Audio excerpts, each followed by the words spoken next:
জনগণের জন্য কাজ করার জন্য সংসদে আছি। এটা আল্লাহ রাব্বুল আলামিনের কাছে কৃতজ্ঞতা। এটা দেশের ভিতরে দেশের বাইরে থেকেও হয়। তো সেই জায়গাগুলোতে আমরা যেই কঠোরভাবে আন্দোলনে ছিলাম, ইনশাল্লাহ কঠোরভাবে সেগুলো মোকাবেলা করব।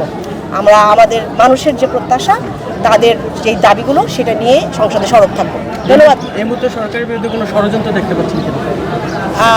আগে আমরা সংসদে যাই, ইনশাল্লাহ বুঝতে পারবো। আমার মনে হয় না কোনো কিছু এক্ষেত্রে কাজ করবে। একটা বিশাল জনসমর্থন নিয়ে যেই সরকার আসে, বাংলাদেশের পক্ষের শক্তি হয়ে যেই সরকার আসে, সেই সরকার সবকিছু মোকাবেলা করতে পারবে ইনশাল্লাহ। এর ইচ্ছে ছিল ন্যায় বিচার প্রতিষ্ঠা করার জন্য, আন্দোলন করার।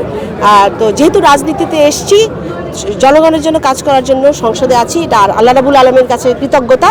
এবং আমার দেশনায়ক প্রধানমন্ত্রী জনাব তারেক রহমান এই সুযোগ আমাদেরকে দিয়েছেন, আমাদের মহাসচিব ফখরুল ইসলাম আলমগীর স্যার সহ যারা আমাদেরকে এই সুযোগটা দিয়েছেন, এটা আমাদের জন্য অনেক বড় একটা সুযোগ। এবং আমি মনে করি বাংলাদেশি হিসেবে একজন, এটা অনেক সম্মানের বিষয়।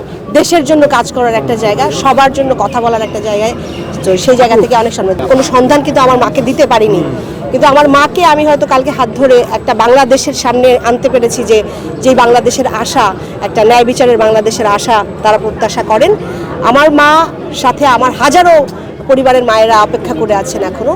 তো তাদের হয়ে ইনশাল্লাহ আমি আমার আন্দোলন জারি রাখবো, আমার আওয়াজ সরব রাখবো এবং তাদের জন্য আমার সকল তাদের যে প্রত্যাশাগুলো তুলে ধরবো। দেশে দেশে সবার সাথে দ্য নিউজ।